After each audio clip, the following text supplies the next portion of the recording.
Welcome, fans of both Myers and Kroger, to another game of Dead by Daylight. Today we're playing with Myers' most underrated add-on, the Vanity Mirror. As always, if you just want to skip to the gameplay, feel free. Timestamps are in the comments. Michael Myers is a stalking killer that builds up his power until he hits Tier 3, which makes all his attacks instantly down survivors for a limited time. But the Vanity Mirror stops Myers from hitting Tier 3 at all. Instead, you get the ability to see auras through walls.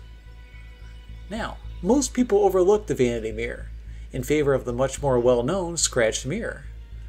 The Scratched Mirror keeps you stuck in Tier 1, where your movement speed is reduced, and you cannot lunge, but you have no tear radius, turning you into a sneak attack machine.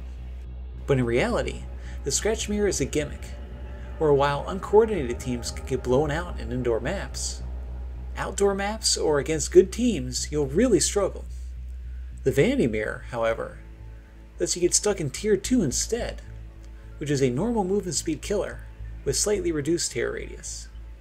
If you try to play it as a sneak attack killer like Scratched Mirror, it'll be subpar, especially since you can't read auras quite as far out.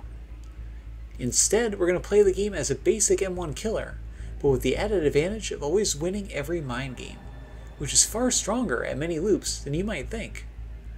As we can take advantage of the Dead Rabbit add-on, you'll also have a 12-meter tear radius, which is plenty stealthy. For our perks, we're going to take advantage of our aura reading by running a totem build. Survivors who try and cleanse those totems will be easy to see and easy to ambush. Hex Plaything lights a totem for every survivor hooked, and afflicted survivors won't hear your tear radius at all. While this isn't very useful when your tear radius is very small, the real advantage of it is filling the map with hexes. Our next perk, Hex Devour Hope, can use the defense. Every survivor that is unhooked at least 24 meters away gives Devour Hope a stack. At 3 stacks, all your hits will instantly down healthy survivors. And at 5, you can just outright kill them, no matter how many times they've been hooked. A very strong perk, Devour will only get value if it's not cleansed right away, so hopefully by filling the map with decoy hex totems, it'll remain undiscovered. If your hexes do eventually get cleansed, we can use it to our advantage too, with Hex Pentimento. Every totem broken by a survivor can be rekindled once into a Pentimento totem. The more Pentimento totems that you have up, the more debuffs survivors will get.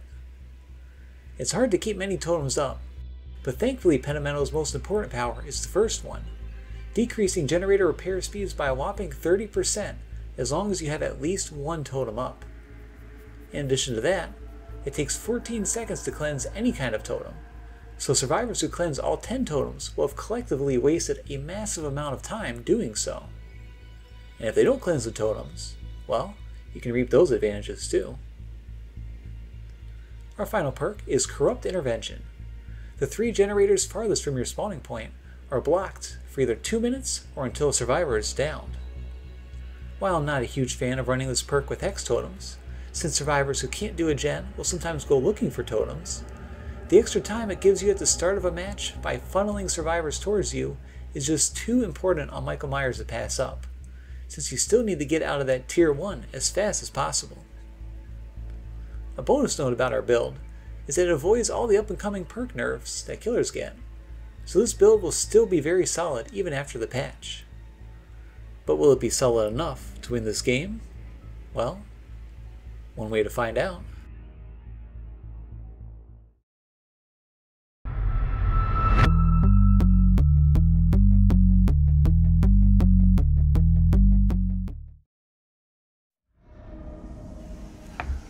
Oh, the new map. Perfect. I was in the mood to catch a movie. I actually haven't played this map much, so it'll be fun to do. Okay, so our 3 blocked gens are in this corner here, and unfortunately it looks like my Devour Hope is right next to this gen. So I've got a feeling like this totem's not going to last very long. Oh man, it's right in the open too. Okay, well, probably not doing much devouring this game.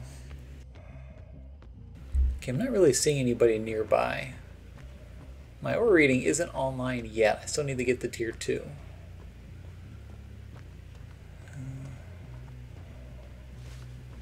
I hear this gen being worked on, though. Here they are.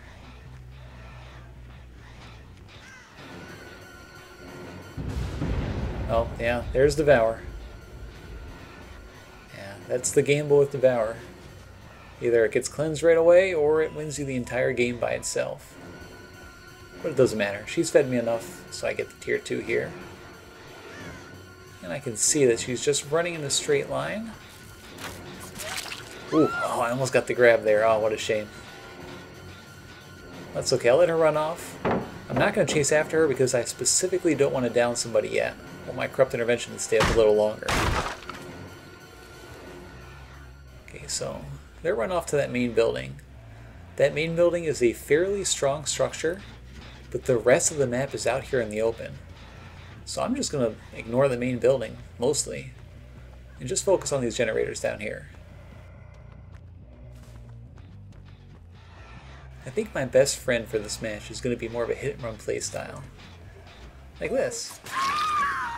See? She should have ran. Well, there goes Corrupt Intervention, but it was short on time anyway.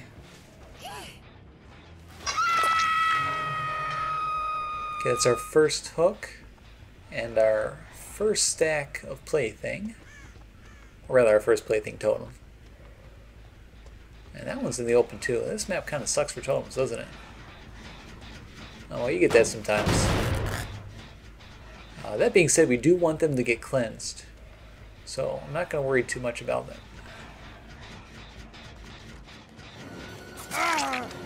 I'll hit him. Put my totem up. Keep chasing. That totem's not going to last long, but that's okay.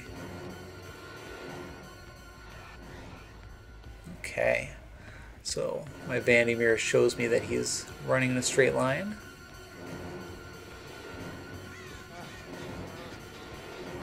Okay, this gen's being worked on too. Good to note. Nowhere for you to go here. And here's another hit, thanks to the Vanity Mirror. I was expecting her to go for like a flashlight save or something, but I'll take just a free hit instead.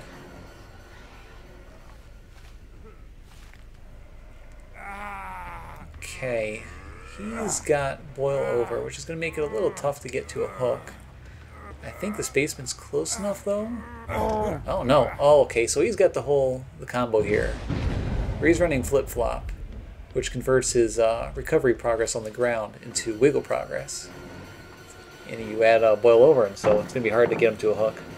So he's probably going to keep running back and forth to the top of this map, knowing that I won't be able to hook him. So that's okay. I'll let him keep running off there. He'll waste his own time. In the meantime, that's so cute. Yeah, so I'm not even going to look behind me because I can tell that that loud noise being made is probably from that David repeatedly vaulting window upstairs. He wants my attention to go and, yeah, there he is. He wants my attention to keep chasing him in this main building. If I can get him out of place... no, you know what? It's not even worth it. It's not even worth it. I'll keep an eye and see what he's wandering around. And hopefully get him... catch him off guard later on. Okay, both of these Plaything totems are still up. Okay, that gen's done, but it's one of the far gens, so I'm not too worried about that one.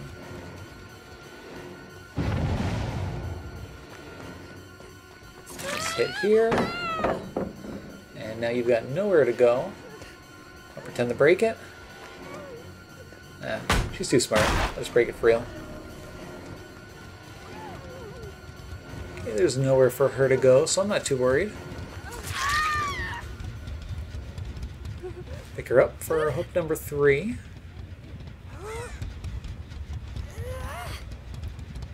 I see my challenge thing there, that yellow thing. Oh, I can get it right away. Nice. I hate doing this one. It's always such a pain to find it. Okay, so they did another outskirts generator. This is a big mistake on their part. They really need to break up the gens in the middle there. And here's Feng Men. think I must have caught her off guard there. She ran right into me. Ooh, she got too greedy by not taking that window there.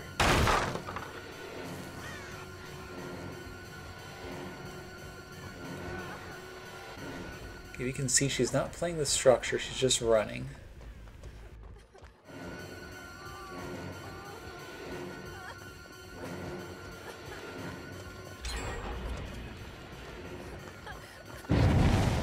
I should get her here. Yeah. And wow, I can't believe that survivor died on hook. Nobody rescued him. I mean, that's, I guess, the price you pay to get those 2 gens done fast, huh? But I mean, the gens are done, and at the cost of a teammate. I don't think that was the right play. Looks like that gen that they got done was in the main building too, which once again, we're not worried about. So we got 2 there, 1 there. Okay, nobody's over here. Yeah, we got a pretty strong 3 gen right here.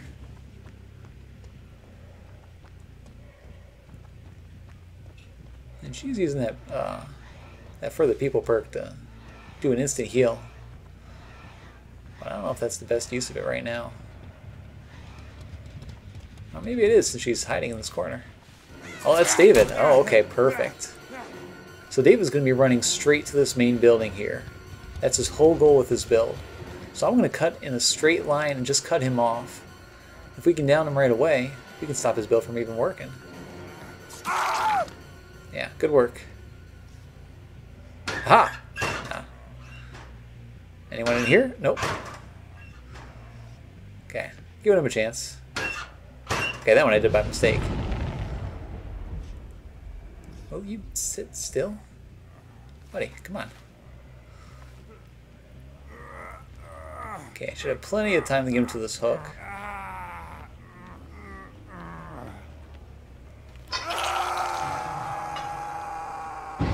And that's a totem on him too. Looks like they've cleansed one of my playthings. And that's good for us. Okay, she's worried and running right off. That's fine. I'm not even going to bother kicking that gen. It's a waste of time. Okay, so now we know where all 3 survivors are. The one up here and the 2 back there by the hook. Once again, Vanity Mirror takes any sort of counterplay she had out of the way. Put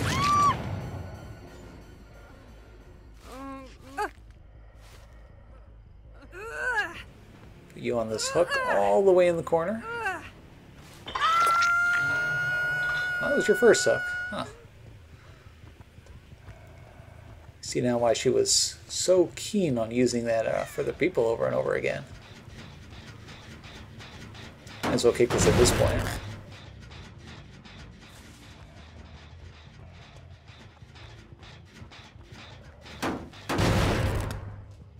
Let's just regress all of these so we can tell what generator they're going for. And I think I just saw an aura here for a second. Yeah, there you are. Now she is on Death Hook. They're already down a survivor. Well, that's a good live right there. They're already down a survivor. I really don't feel like I need the pressure. I'm just going to get a hit in right here. And then I think I'll let her go and see if I can cut off that David who's going for the rescue. Yeah, there you are. So predictable. And not only that, you're far away from that main building. So your whole build's not going to work very well here, is it? Oh, and then you mess up? That's okay. I'm happy to do the trade here. Nah, you know what? I'm just going to pick him up right away. We know he's got flip-flops, so I don't want to give him time to crawl.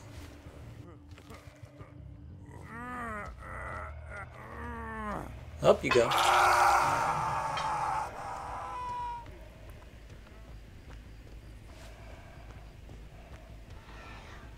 Okay, not seeing any auras here. Oh, there you are. Finding her auras the old-fashioned way. Okay, so they're both running towards that main building. At this point, oh, the David just gave up. Just killed himself. Guess he knew I wasn't going to play the flip-flop game with him. Oh, and you're way out of position. Give her a little love tap here.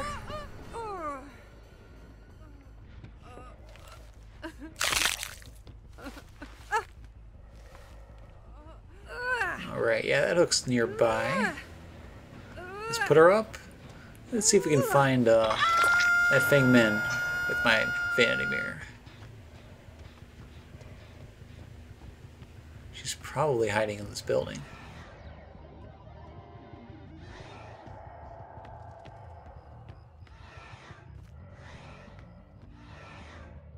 I'm not seeing her nearby, though. It's possible she's in a locker.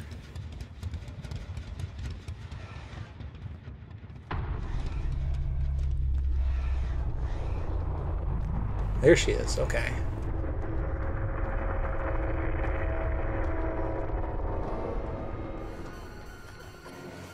Now, let's see who can find the hatch first. Well, looks like she's getting good use out of that lithe again.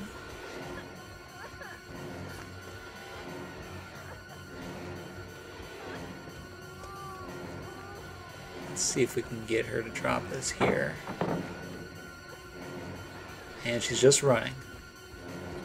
Man, I love Vanity Mirror. Okay, not much she can do with this pallet, though. Do a little mind game. And put her down. And you know what? I think we're just in time for the movie.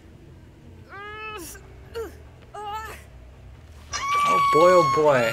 Hope there's some open seats. Ah, this is good. Here, let me get some little popcorn. Tasty.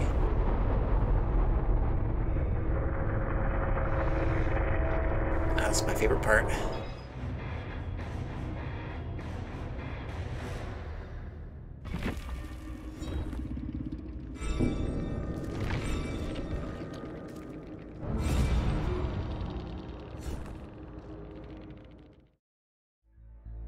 The map we got was a mixed bag. While it's a solid killer map, the open layout meant that our Devour Hope totem never stood a chance. While running Devour, that will happen a decent amount of the time. Now, if you don't want to gamble with Devour, you could always swap it for a non-hex perk, and just rely on Plaything to get cleansed for Pentamental. Just be aware that you'll get much less consistent value that way.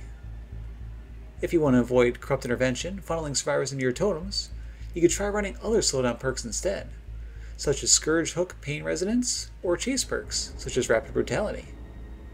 With this build though, you'll likely have no need of info perks once you get the build running. You could run Lethal Pursuer for help finding survivors at the beginning of a match, but keep in mind that it won't affect your Vanity Mirror aura reading at all. I hope you enjoyed the match, and once again, thanks for watching.